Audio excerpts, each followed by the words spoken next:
Hello, I'm coming at you today, love and hugs, straight from the heart. Today I want to talk about the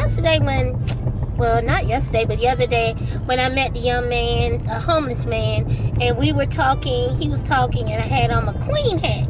And he called me queen, and I smiled, and if you've seen that, I had promised him some cashews. When I got to the store and I went to getting some other little items and different things, and my legs began to bother me somewhat, I was like, oh boy. I was like, I promised that gentleman the cashews. So I was like, when I tell somebody like that I'm gonna do something, I try and hold my word and do it. And so I was like, I don't feel like walking way back there to get the cashews. But I said, okay, you know what? He didn't say what size, so I said I'm going to get the cashews that is up at the cashier. So I got the cashew. So I did get them, and I went and took them back to him, as you see in the pictures. But in my conversation, that reason is because I had a dear friend. She was like my best friend. We grew up together, and she wanted me to go with her. She would like to go to this little place, and she kept asking me about going off with her. But I was so busy, and I had a lot of other things that I was busy and occupied in doing that time, and I really didn't have a chance to get to her because I was busy with my son, and he was playing football and all these things like that. So I really couldn't get in there to see her. And this one particular day,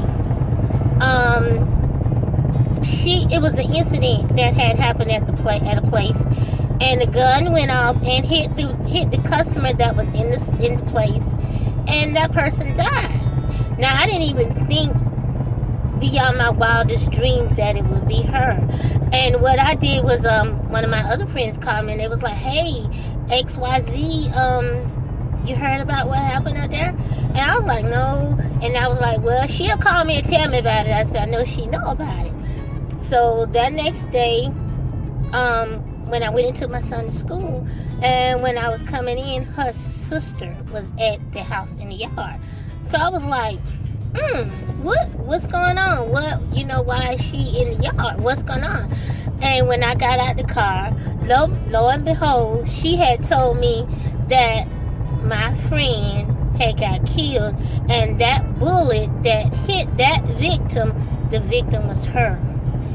And I was so struck for words, and I just didn't know what to think of that. I was like really lost for words.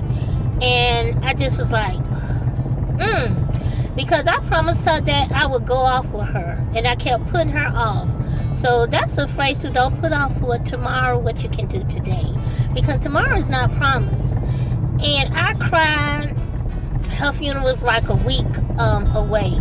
I cried and I cried and I cried and I cried. And it was like, well, I didn't know it meant that much. I didn't know I cried because she wanted to spend some time with me. And I was just too busy, occupied in everything else to spend time with her. Thinking like she's young or she's not going to die.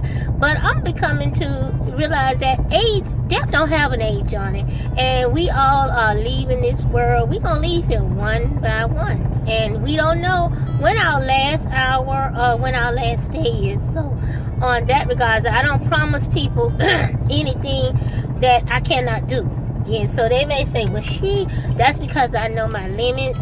And being that what's going on with me, I know my boundaries. So I don't tell a person, and it's like some people just be running, yep, everywhere. I don't promise a person nothing I can do unless I